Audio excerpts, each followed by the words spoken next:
নতুন বাসায় প্রথম ছেলে বাজার করে নিয়ে আসলো ডাল, ধনেপাতা, ডিম, করলা এবং টমেটো।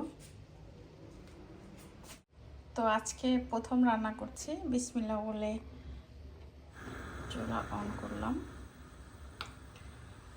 ডিম রান্না করব, ডাল রান্না করব, সবচেয়ে যেটা সহজ সেটাই করব, কারণ ঘর গোছাতে হবে, সবই এলোমেলো।